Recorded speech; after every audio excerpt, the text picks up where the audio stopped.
Okay, Boker Tov on Mem Beis and Beis. Yesterday we didn't record because I didn't think it was worth recording, but I'll just summarize more or less what happened yesterday.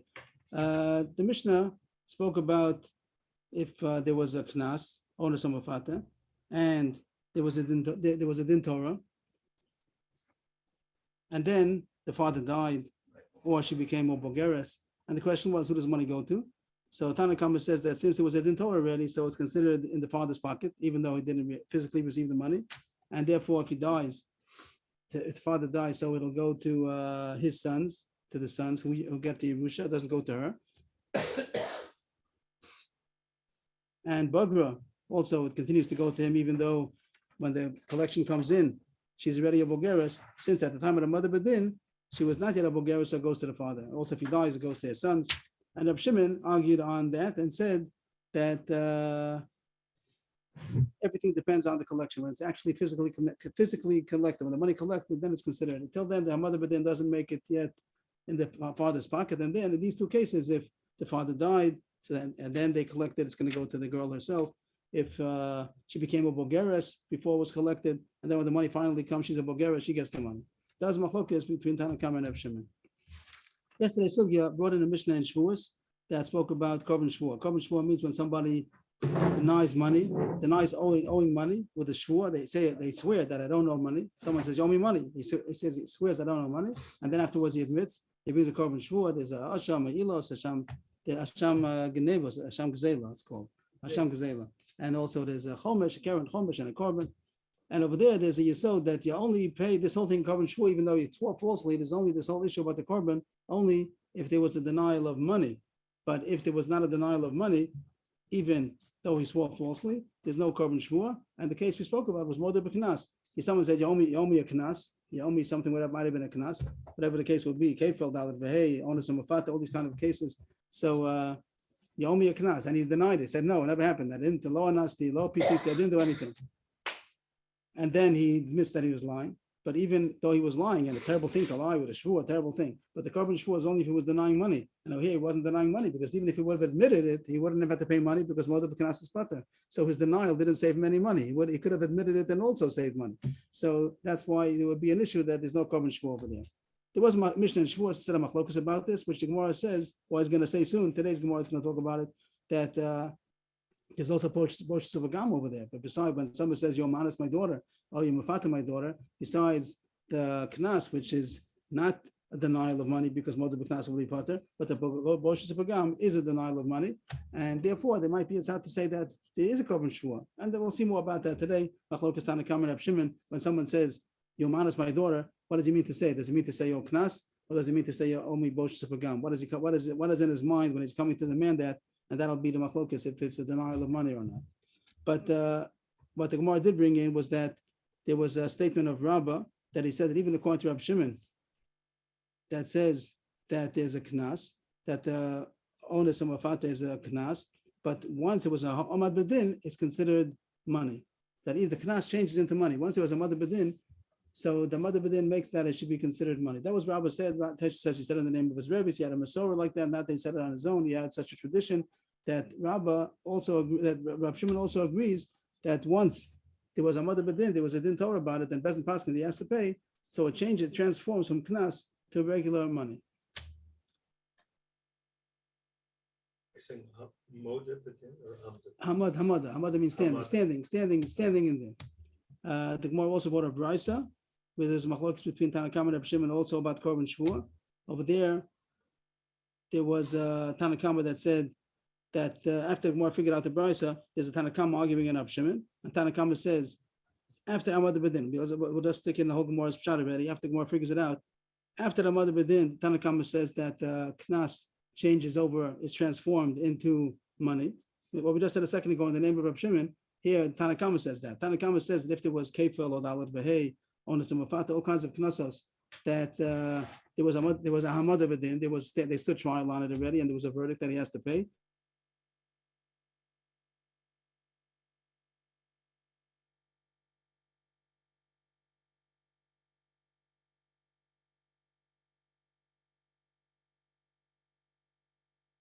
lying. So the Rabbanan say that's considered money, even though they also agree that a knas is nothing, not a denial of money. But since there was a mother bedin, so therefore it's transformed into money, and therefore if he denied it, there was a korban shvua.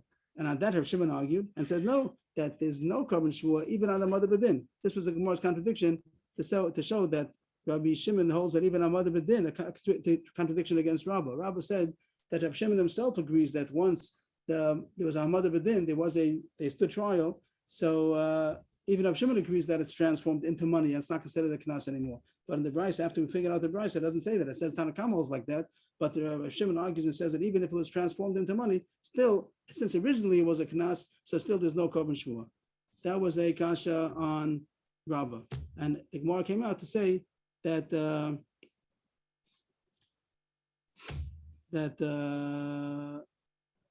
what was the answer to that question?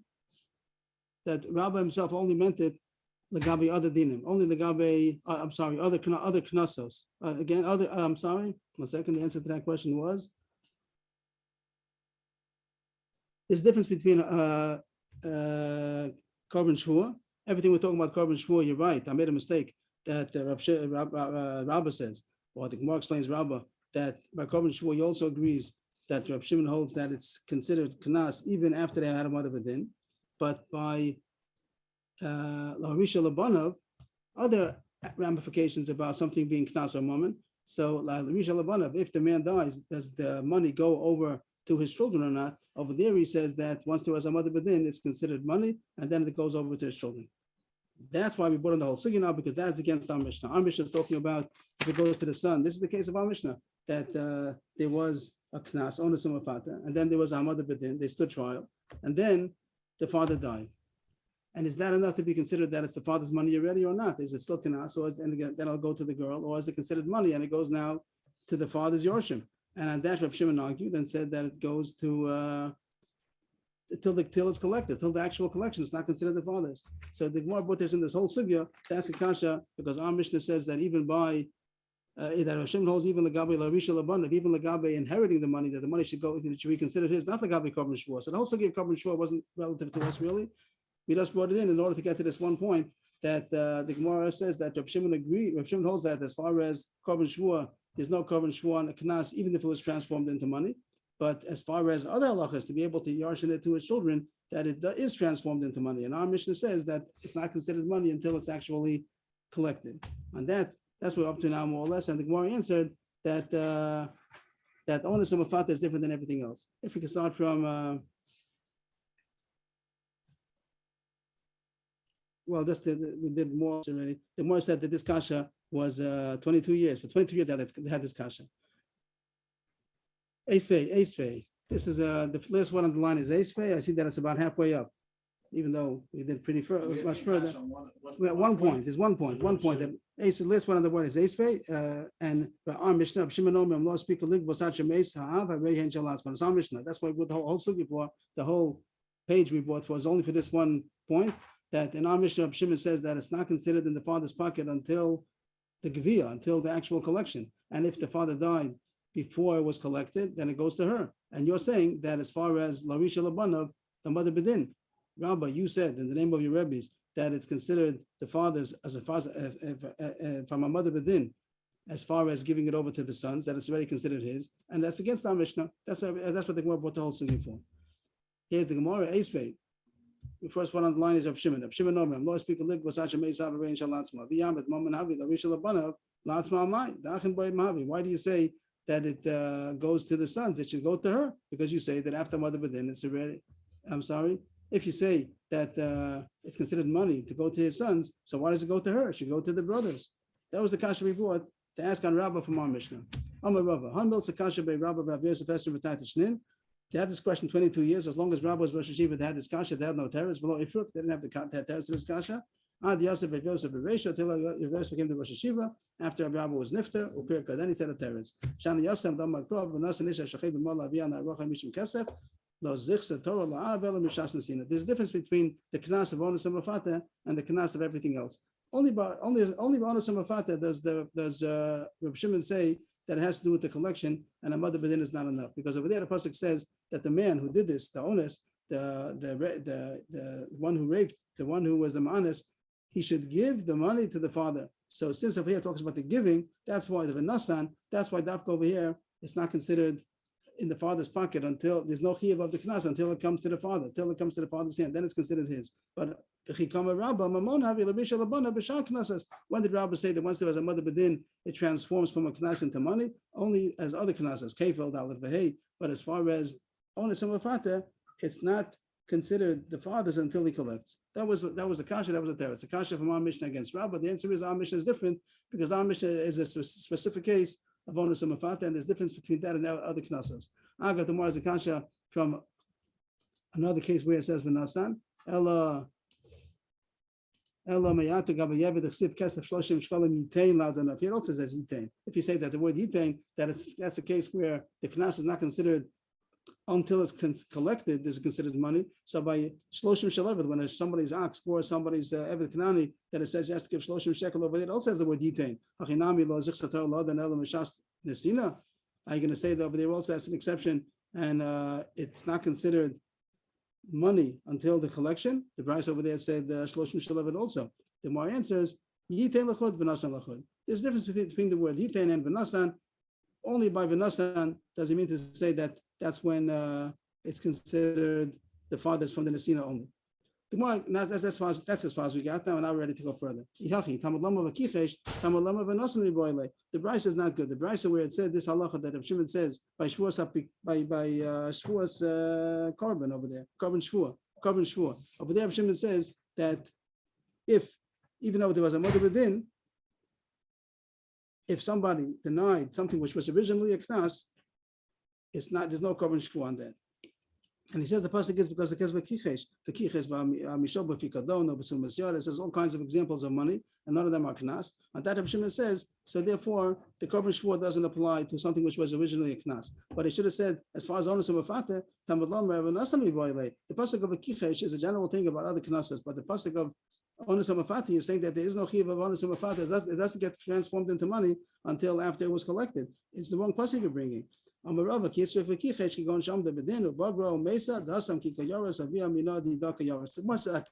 a case that even that it does become money, and that's why you have to have the pasuk of a kichesh. All be the case where it's considered money transformed into money. There was a mother bedin. It also would have been a mother b'knasis pater. There was a mother bedin, and then she became a bulgaris. So therefore, the money does go to her. And then when she died, so then it goes to her father because of a Yerusha. That's the regular money. And then he denied it. And then the person swore and said, I don't owe it to you. Really, the father is owed the money because it's already full moment. He's asking from her regular money that he's owed. And over there, that's the reason why Rav Shimon not to have the pasuk of a kichesh. You can't say that it wasn't collected yet. Over there, the fact that there was it belongs to the daughter. The whole pasuk of a nasan is only when it's going to the father. But here, when it's going to the daughter, so then there is no din. And over there, mother bedin is enough to make it that it should be considered the transformed into money. The Brisa doesn't seem to make sense. The end of the Brisa of the previous page, it says that the reason why Shimon says that there's no korban shvua is because it's a knas. Oh, I'm sorry. These last words over here, the end of the first Amaral, knas. The truth is that this part of the Gemara could have been spoken about from before already, because the Brisa didn't make sense until now. Here it says that there's no korban shvua on these cases of a knas, even though the Gemara proved that all these cases is after mother bedin. Here it says, Reb Shimon Omer, if somebody said, Anasto, PT says Biti, and what else did he say? Hemishoches Avdi, or he said, Tipalta Ashini, all kinds of cases of knasos, that you amanas my daughter, or your shor killed my Eved, or you knocked out my tooth of an Eved Kanani says, you knocked out my tooth. So all these cases, Reb Shimon says that there's no korban shvua, because it says that it's a knas. That's the way the shen knas. So if you read the Brisa by itself, it makes a lot of sense because since it's a knas, there's no denial of money because even if it would have been mother, there would have been no money. But the Gemara proved that the Tanakama that he's arguing with is talking about after mother bedin. So after mother bedin, it is transformed into money. So that's what and the Gemara says now said that the case of the Anasta Pitis Biti is also a case like that is changed into money. And this kasha the Gemara is asked now is that the words don't make sense. Yatzvelo shen knas. If you're talking about after it was mother bedin, so it's not a knas. That's the Gemara's kasha now. Those words don't make sense. Mamanu, because it's after mother bedin. The point is to say that since it originated from knas, even though right now it's transformed into money. Since it originally was knas, there's no korban shvua on something which was originally knas. Esvei, another kasha. Rab Shimon Poter, she'eno mishalom knas al pi asma. This goes back to the original Mishnah and Shavuos that the Gemara brought, that the reason why he's poter is because he doesn't pay knas. Rab Shimon said, if someone said the nas that PT says PT, there's no korban shvua because it would have been poter any. Moed b'knas is poter. Time of the Amad B'din, the Mishalom al pi atzmo, korban shvua nami chayev. Rav Shimon seems to be contradicting himself because over there, the first Mishnah is a Mishnah in Shavuos and a Brisa in Shavuos. The Mishnah in Shavuos seems to say the only reason why Rav Shimon says poter is because there was no Mother B'din. If there would have been a Mother B'din, he would have agreed that it's going to be chayev. And Rav Shimon himself holds that even if there was a Mother B'din, also there's no din korban shvua because ikro knas. The Gemara answers, Rav Shimon the Ram the Avanim Kamalahu Lidi the Afagav the Amar B'din Rachmana Patre with the Kichesh Allah Lidilchu Odile Mias Heicha de Lo Amar B'din the Chikatava Knasa Katava. So there's two Rav Shimons. One Rav Shimon says that if it would be knas, then he's poter. If it wouldn't be knas, then he should be. If there was a mother b'din, then it'll be chai because it's considered mammon. And the other Rav Shimon said that even if it's mammon, there's poter because it was originally knas. The Gemara is going back now to the original Mishnah, even if what we did so far was a little bit involved. And maybe it wasn't understandable, but just to go back because there's something right here that we could all make a crop on, and it's understandable. This is the Mishnah that said that somebody came over to his friend and said, "Anasta Pati says Biti, you owe me money because you honest my daughter," and he says, "No, it's not true. The whole thing is not true. I never did it," and he swore, and then he was molded that I was lying. Rav Shimon says it's Pati because he doesn't pay knas because if he would have been molded, which means what we said in the beginning of the day that. You only have a korban shvua when it's denial of money. But if it's a knas, it's not a denial of money because even if he would have admitted, he would have been poter because more of the knas is poter. So Rav Shimon makes a lot of sense now. Rav Shimon, here the Gemara is medayik that he's saying because it wasn't yet a mother b'din. If it would have been a mother b'din, it would have been transformed into money. But the way the Brisa says is that there was no mother b'din and he's poter because if it would have been mold, it would have been poter anyway. And now it says Amulo Alpha Pish and Mishalom Knas Al Piatzmo Mishalom Moshe Sevagam Al Piatzmo. The Rabbanans argued and said no, that even though there's no knas, you're right, that's not considered denial of money, but there is also a denial of Moshe Sevagam. And we spoke to that a little bit, but not this way the Gemara is talking about it now. What's the machlokas? Rab Shimon and Rabbanan. Rab Shimon says that there's a knas. So mod of a knas is no denial of money because even if it would have been mod, it would have been poter. And the Rabbanan say what happened to Moshe Sevagam, that there would have been chayiv money. So it is a denial of money. So this way the Gemara now explains this point. What the Rabbanan and Rab Shimon are arguing about. Do you have any? Dr. Fine is looking for a digital password to get in. Is there a digital password? Yes. 92906. That's what I thought. I'll tell him 929. And that's why I told him early in the morning. But it didn't go. 92906. That's why I told him. 969 969 012. 012. Also change that. Why is that a mistake? 969 012. Okay, just a minute. Let me tell me again. 969 012. 969 012. Yeah. There you go. Okay. So this is at the bottom of the page, and the Gemara is asking this question: what is Rav Shimon and Rabbanan arguing about? So Rav Shimon says to Rabbanan, after Mother B'din, we have machlokes that you say after Mother B'din it's transformed into money, it's not considered denial of knas. I say that even after Mother B'din, since ikro knas, since once upon a time it was knas, there's also din of korban shvua. But in a case where there was no Mother B'din, the chikatava knas katava umoda b'knas poter. This is the simple pshat in the words of the Mishnah that Rav Shimon says that there should be no denial of money when it's moda, when it's a knas, because even if it would have been moda, there wouldn't have been chayiv money. Rabbanan, top line on Mem Gimel Amar Aleph, Rabbanan Savi Ki Katava Moshe Sevagam Katava. But that when a person says he demands from somebody else, you are honest, my daughter. What does he mean to demand? I would have thought that he demands everything. He's coming to demand everything. The Gemara is going to say now that he has one thing in mind. Which thing does he have in mind? So Rabbanan say that he's coming to demand the Moshe Sevagam. He's not coming to demand the Knas. He's coming to demand the Moshe Sevagam. Rab Shimon says he's coming to demand the Knas and not the Moshe Sevagam. And the Gemara explains now, second line, what's the machlok is about? Amar Papa Rav Shimon Sava Lo Shavik Inish Midi the kids, Vatava Midi the low kids. It's true that he has three things to demand. He could demand the 50 shkalim, 50 kesef, and he could demand Boshas Pagam. There are three things that are coming to him. But which one does he have initially in mind? What's the first thing he comes to demand? So Shimon says that the nature of man would be that he would demand a thing which has a set price already. The other thing has to be evaluated, estimate. You have to bring in somebody that's going to assess how much it was worth. The Boshas Pagam. He likes to go on a path that has a definite demand. This is the Torah says 50 kesef, so that's what he's demanding. So therefore, Shimon says he didn't have in mind initially to demand the Boshas Pagam. He's just demanding the knas, and therefore when he denies it and says, "No, I don't owe you anything," he was denying knas, and denying knas is not considered korban shvur. It's not korban shvur because he wasn't denying money. Because even if he would have admitted, he wouldn't have been chayiv any money. That's what Shimon is asking. And they're going to argue. That when he's demanding the thing which he has more of a handle on. He has more of a handle on the Boshas Pagam.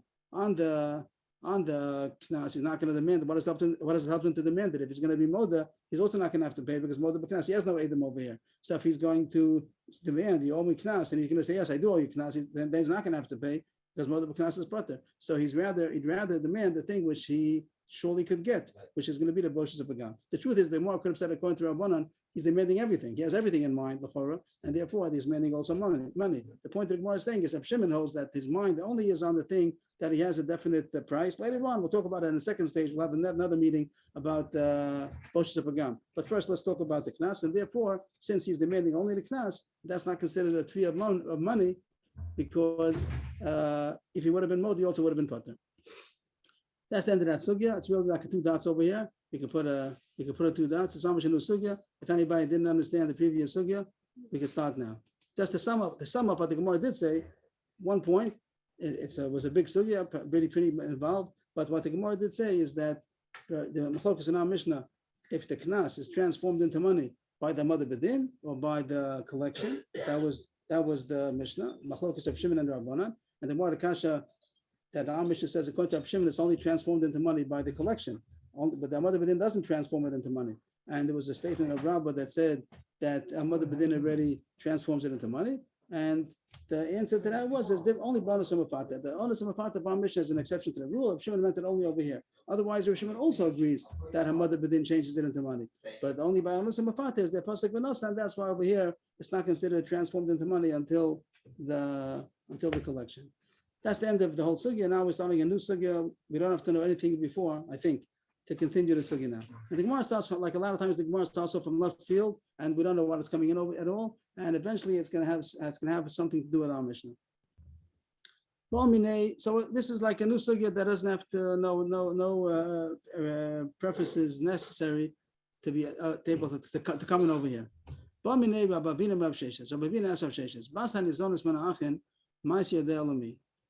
A daughter who's being supported by her brothers, do her earnings go? So what's the preface of this Gemara? That is halacha that when a father dies and there's a Yerusha, so the daughters don't yashin. If they are sons, the Torah says the sons yashin, they get the inheritance and the daughters don't. But there is a din that the daughters are supported from the estate till they get married. They don't get a Yerusha, but they get support. The father died, the daughters have to be supported. They have nothing to eat. And the sons are going to get a Yerusha. But the daughters get supported from the estate until they get married. And the question is, her earnings, she earns money. This girl earns money. Do her earnings, does she keep the earnings? Besides getting supported from the brothers, from the estate, she also keeps her earnings, or does she has to give her earnings to the brothers? When a father is supporting his daughter, so her earnings go to the father.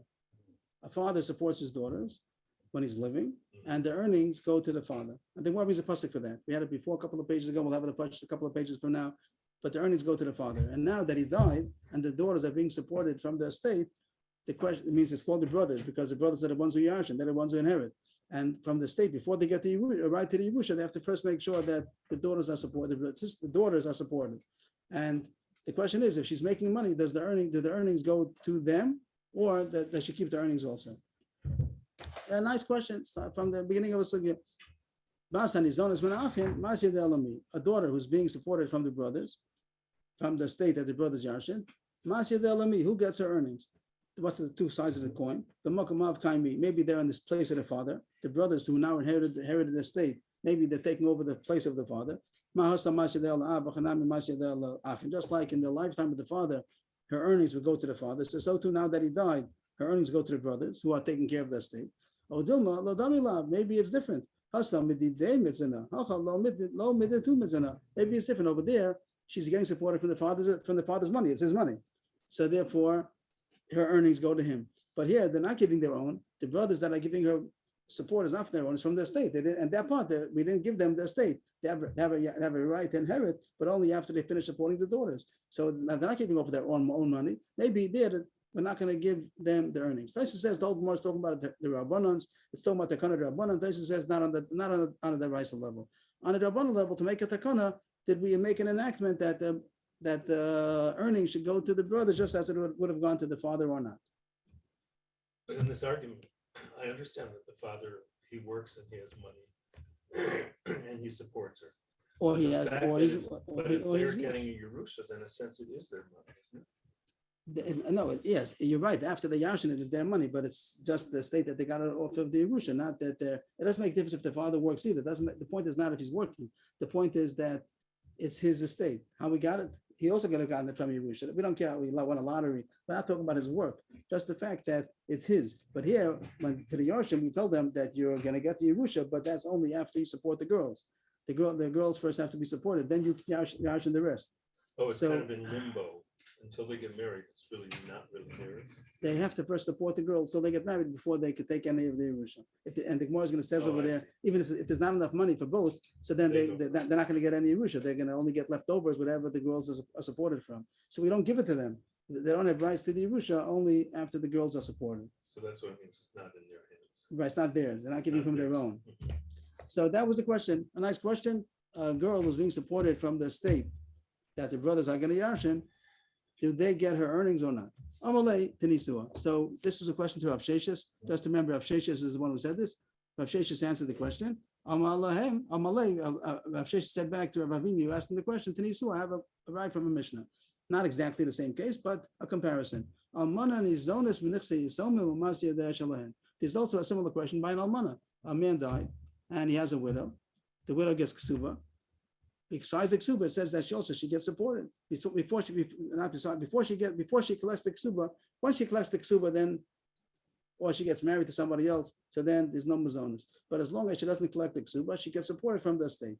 The almana doesn't get the yerusha. A widow doesn't yashin her husband. She doesn't get any yerusha. The sons get the yerusha, but she gets supported from the estate. Like it says, she lives in this house. She continues living in the house of the deceased husband, and she gets supported from the estate. And over there, how about her earnings? She's earning money. So who does the earnings go to? Over there it says that the earnings do go to the Yorshim. She gets supported, but her earnings go to the Yorshim. So just like over there, he understood that the same thing applies to a daughter also, to the daughters also. The daughters are getting supported, so then also they have to give the earnings to the Yorshim.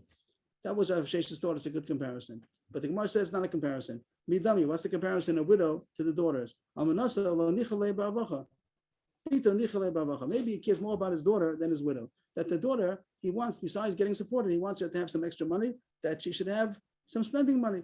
Arvacha, that she should have extra. But the almana, he just wants that she should be supported. So she's getting supported, and no reason why she'd have to keep her earnings also. It seems the father? the man who has a widow, and on one hand, might have a widow, or he might have daughters. So the dinner by his widow, over there, the halach is that his estate supports, from after he dies, his estate supports his widow, but her earnings go to the Yorshim.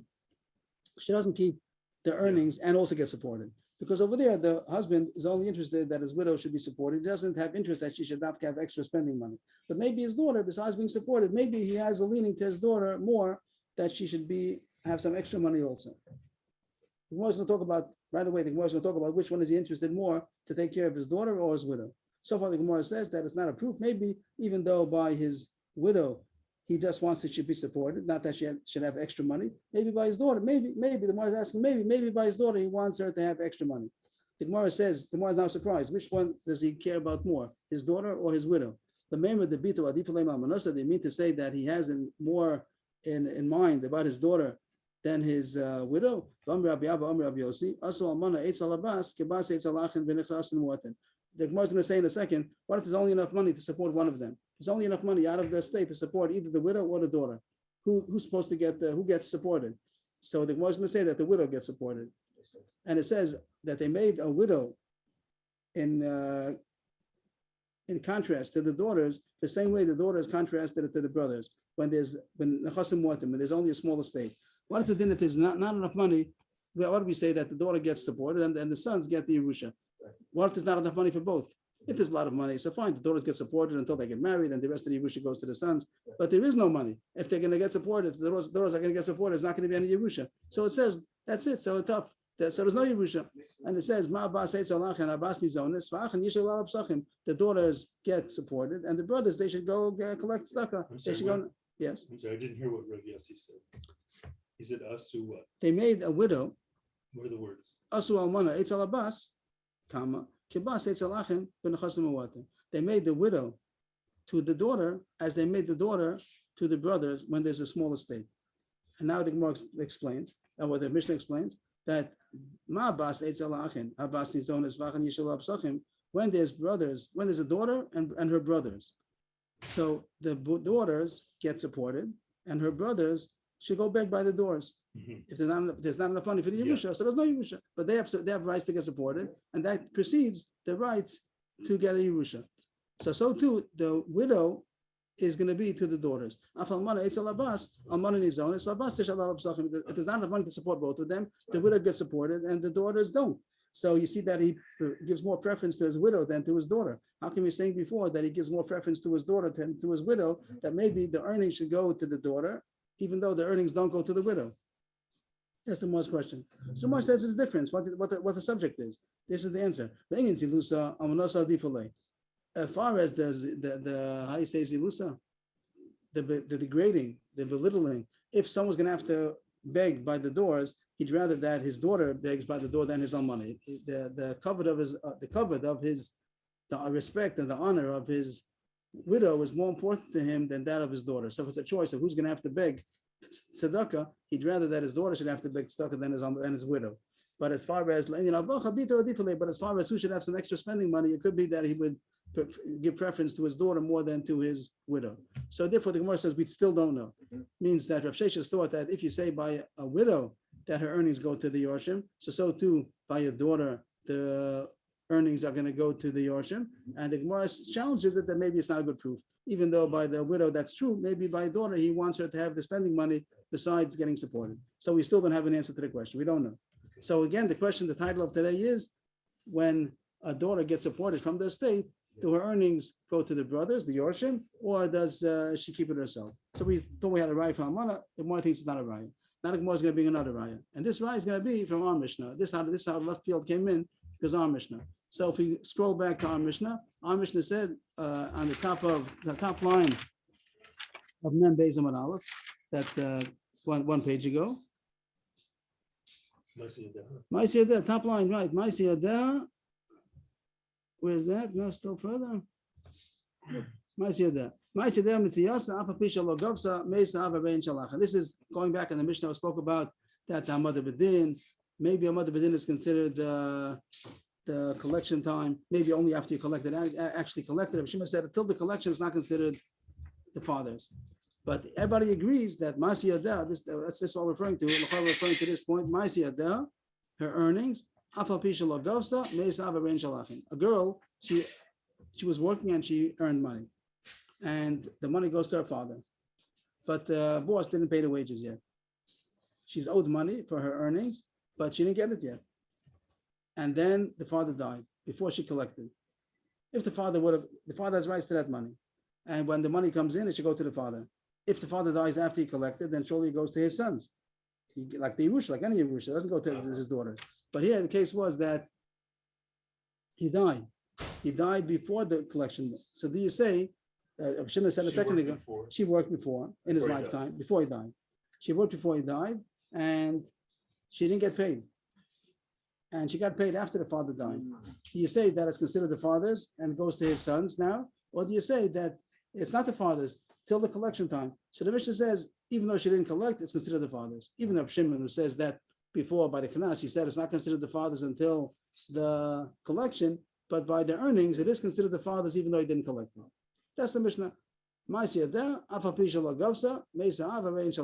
earnings, even though she didn't collect it, if the father died, it goes to the brothers. Why? Because it's considered the father's, even though he didn't collect. And the Gemara wants to use this Mishnah to find out the law of her earnings after the father dies. That's what our subject is. Our subject is after the father dies. So let's see what the Gemara says. Okay.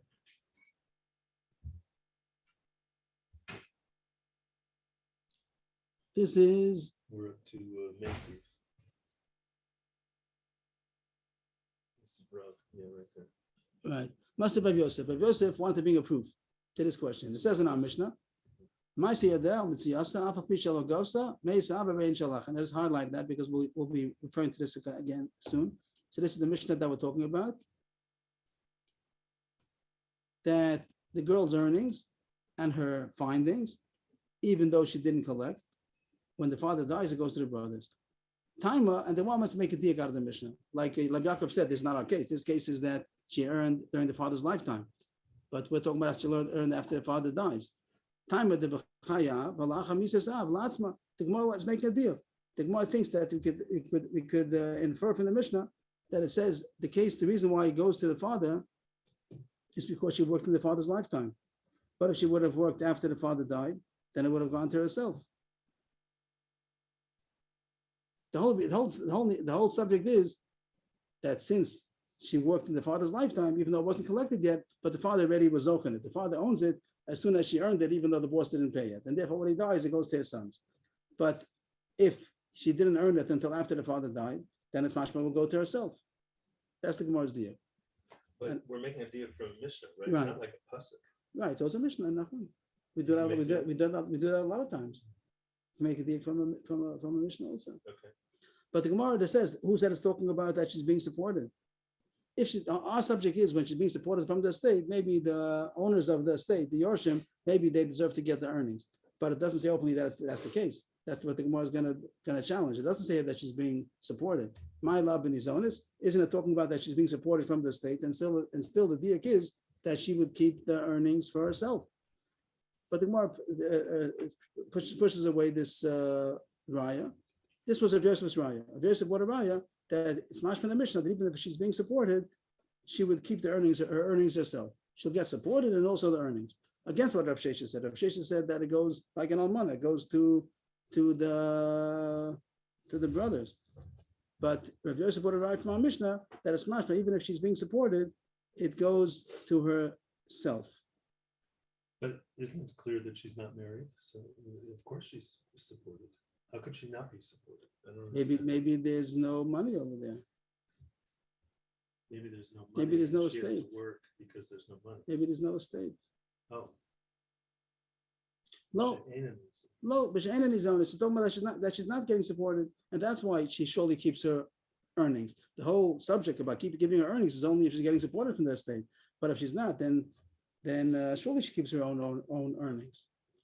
But the Gemara says, then there's no chiddush over here. If the whole chiddush of the Mishnah, the Gemara thinks there's a chiddush in the diak. What the Mishnah is coming to say that the earnings are owed to the father even before he collected it. Then if he dies, it goes to his sons. The Gemara doesn't see a chiddush in that. But we would think that's the main chiddush of the Mishnah.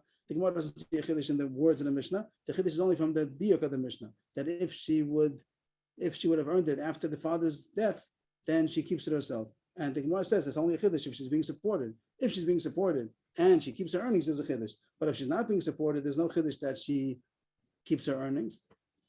If she's not being supported from the estate, then what's the chiddush that she keeps her earnings? Of course she should. Lo,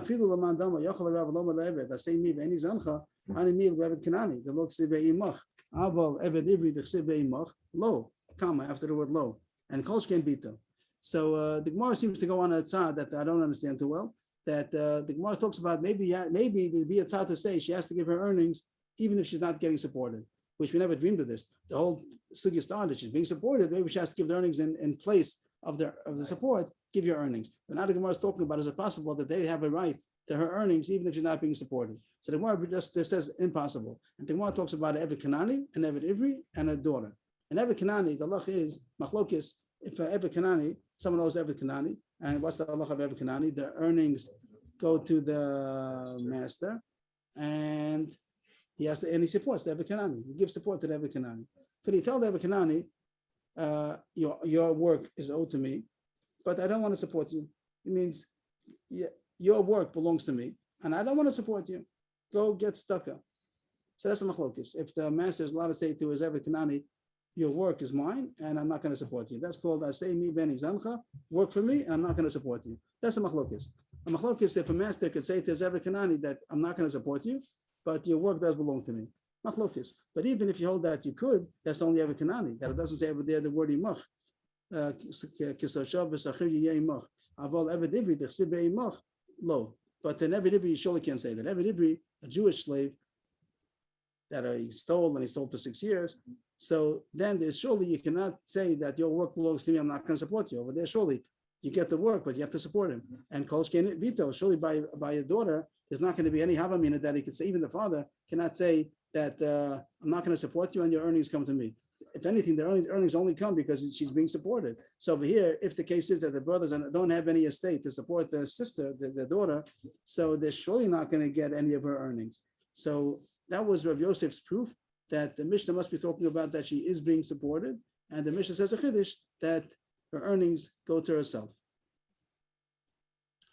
But still, the Gemara tries to deflect the proof. How come it's why Yes. didn't it say Osa Shali? Why does it say Imi? Asay imi, What does Ase mean? work for me. Work with me? I mean, work for me. You want to say asay bish Well, I thought you asay were saying your earnings are mine. So I it's say not Imi. your earnings are mine. work for me, Work for me. Okay. and I'm not going to support you. Okay. So every is machlokas, every day bish for sure not, then a daughter for sure not. So therefore, the Gemara says they must be talking about that the brothers are supporting this girl, and still it says that she keeps her own earnings. That's the Rav Yosef's right from our Mishnah. So the Gemara is still trying to disprove the raya. It's not a proof, because it could be talking about that surely she was saying she's not being supported, and surely her own earnings, she could be supported from her own earnings. She's not going to have to give her earnings and also not be supported, and she's going to have to collect stuff. That's surely not. Surely we're not going to say work and don't be supported. But the Gemara does say it's possible that she works and she gets supported from her own work. But if there's extra money, she's a big earner. She makes a lot of money, and she has more. She makes more than she needs to support herself. So maybe the extra money is going to go to the brothers, even though the Gemara seems to be strange, because the whole reason why we thought in the first place that the money should go to the brothers is only because they're supporting her. Now the Gemara is saying they're not supporting her, and she's making extra money more than she needs. And still the Gemara is out to say that the extra money should go to the brothers, and that it says not. But that's considered a chiddush already. And therefore the Gemara doesn't have a proof yet. Maybe the Mishnah that says that she doesn't, that she keeps her own earnings, our Mishnah is meduik, that she keeps her own earnings. Maybe it's talking about when she's not being supported, and the chiddush is that the extra money that she has left over doesn't go to the brothers. But if she is being supported, maybe the money does go to the brothers.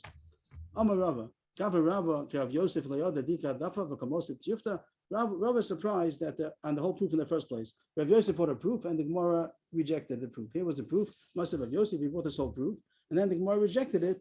And where was that? Amar Rabba Bar Ula, he's the one who said that you don't have a proof, because it could be starts talking about Hadafa, the extra money that she has, and on that it says that the brothers don't get it.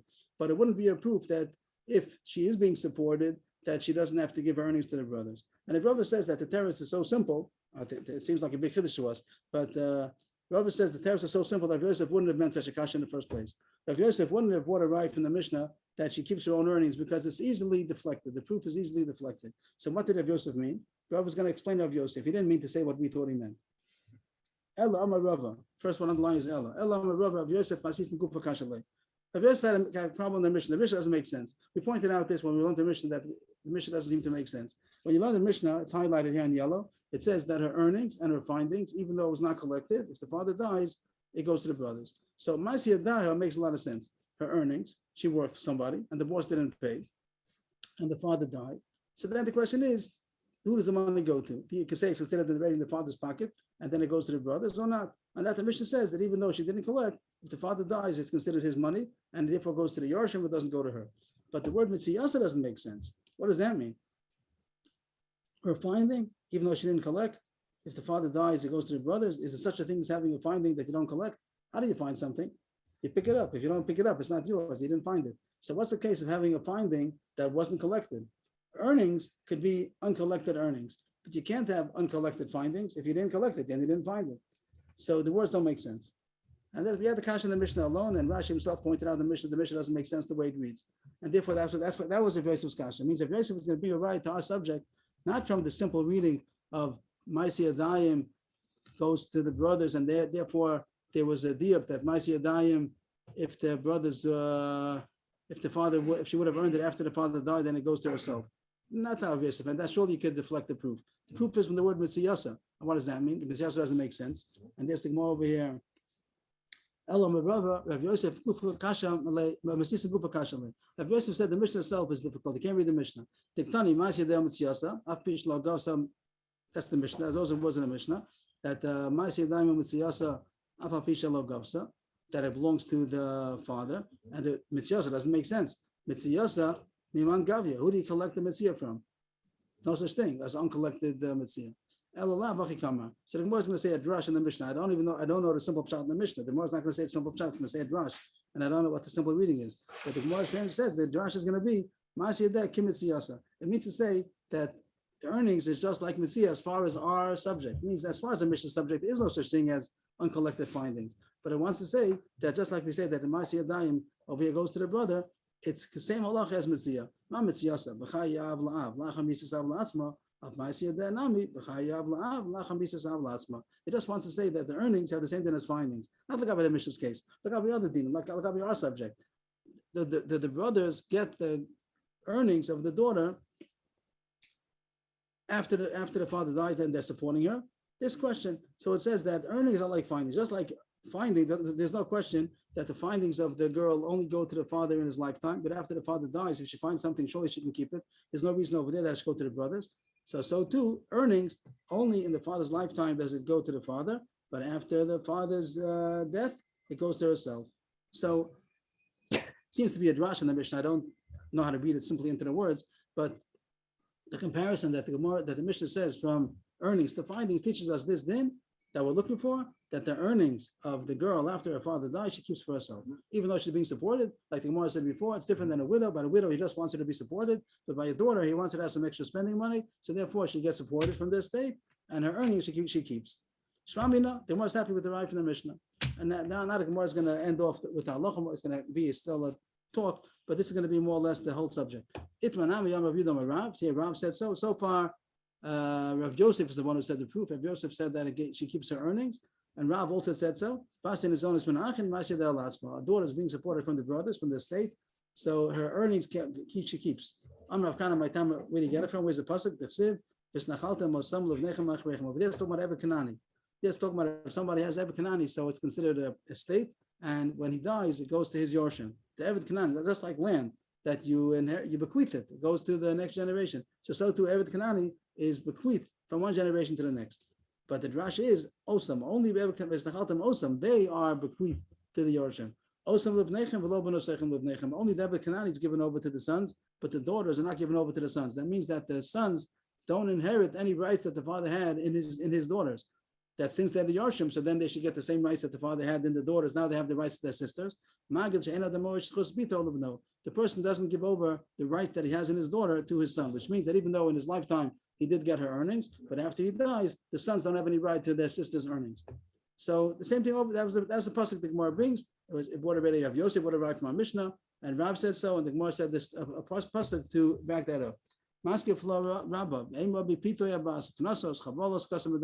Maybe the pasuk is not coming to say this thing of Ein Adam Morish Chus Bito Livno, that a person doesn't inherit, bequeath the rights he has from his daughter to his son. Maybe it's not talking about earnings. Maybe it's talking about other kind of things that are coming to the father from the daughter, like Pito means onus umafata, that would be coming to the father, and other kinds of knasos or chavalos, other kinds of damages that were done to the daughter, that the money goes to the father. Maybe that's what the pasuk is talking about, that it doesn't go to the sons, that the sons don't get those rights to their sister. But maybe earnings is different. The Gemara doesn't say why earnings should be different. Rashi says because maybe earnings is something which is considered shchiach and a chisorin, the midi the shchiach for chasiba mamona, the mitzvah, since they're supporting her,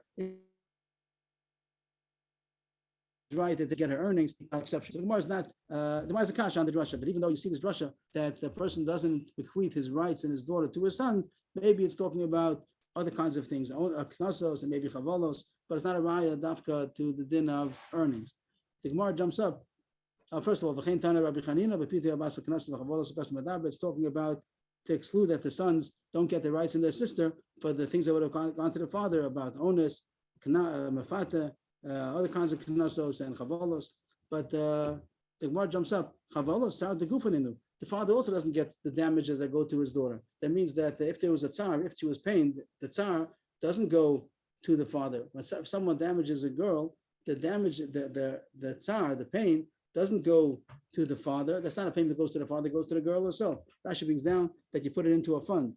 Yasu Segula, they make a fund for the money that came in because of the pain that was inflicted upon the child, and then later on they'll be able to benefit from it. But the father doesn't get it. So what are you talking about that chavolos goes to the father?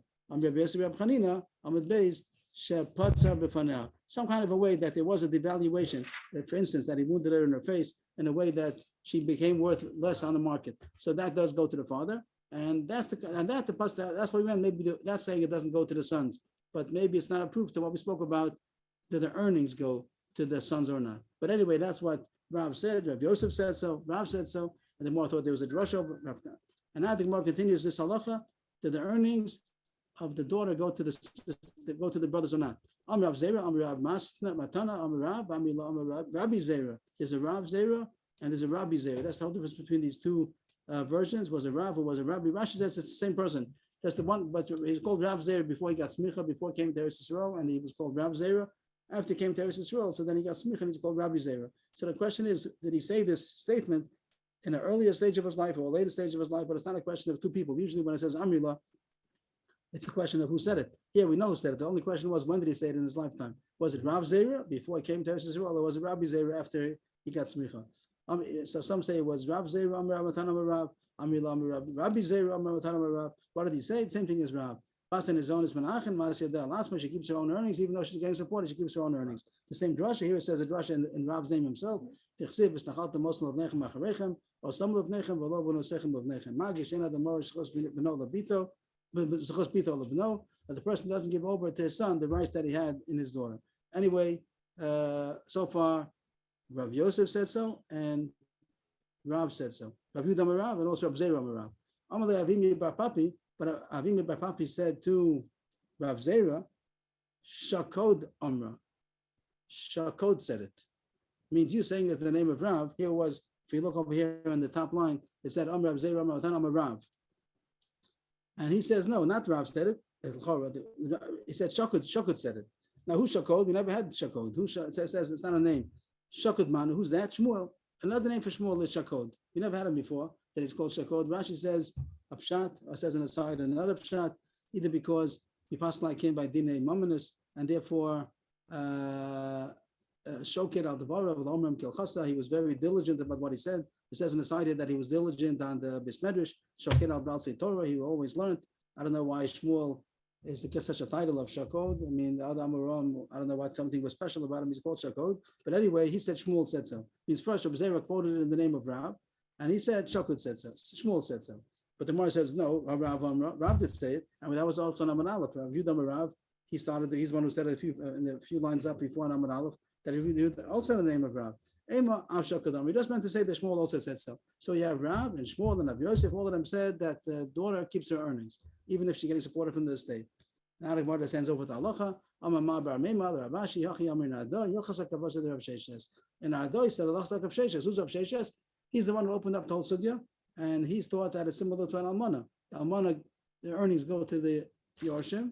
Not she doesn't keep the earnings; she gets supported, but her earnings go to the Yorshim. And he thought that Abbas is the same thing. So he's the opposite opinion. He holds that she has to give the earnings to the Yorshim. And Ravashi Amar Hilchas Hakavasa de Rav. The person like Rav that she keeps her earnings, and not more Paskins that she keeps her own earnings. So it comes out Allah Lamaisa, these two things, that the widow she gets supported from the state, but her earnings go to the Yorshim, and the daughter is different. The daughter who gets supported, she keeps her own earnings. Like the Gemara said that he might just want his wife, his widow, to be supported, not dafka to have extra money, but the daughter, he wants to have some spending money also, so her earnings go to herself. Except in Nardo. Oh, Oh, okay, this is the Gemara passage. First, Nardo, he said one thing, and Ravash said something else, but now the Gemara is passing in 4 generations. The Hilchos said that's the Gemara passage. Yashikoach, thank you, everybody. Thank you. And people asked, when's Sunday night, what are we gonna be learning? I just want to say, I'll mention in a second. Dr. Fine, welcome back. We missed you and hope everything's working out for you in your new Yishuv, Be'ez Hashem, and happy to have you back. We hope that, I guess it's hard to toggle on and off if you can speak or not, but I do hope that the time is good for you now that it's a couple of hours later. Yes, go ahead, everybody. What do you say, Abraham? It's Sunday night. Sunday night, are we starting Sunday night? We can start Sunday night, Be'ez Hashem. Sunday night. So what's the question of, what time is Mariv? We used to do an hour before Mariv, in order to be able to do Mariv afterwards. Right, but now Myra is 28. So we can do it after No, the Mariv? Chorba, what time? The Chorba- Oh, Want to do it after Mariv? What, the Chorba Daven's at 8. Yeah. I'm not getting involved. Or else we always have the Menachem Tzedek at 8:30, so there's always a meeting there. So we you can want to just- start at 7:30? What would you like to do? To start, We start, because it's, what's the sign off? I'm not The sure. sign says. the sign says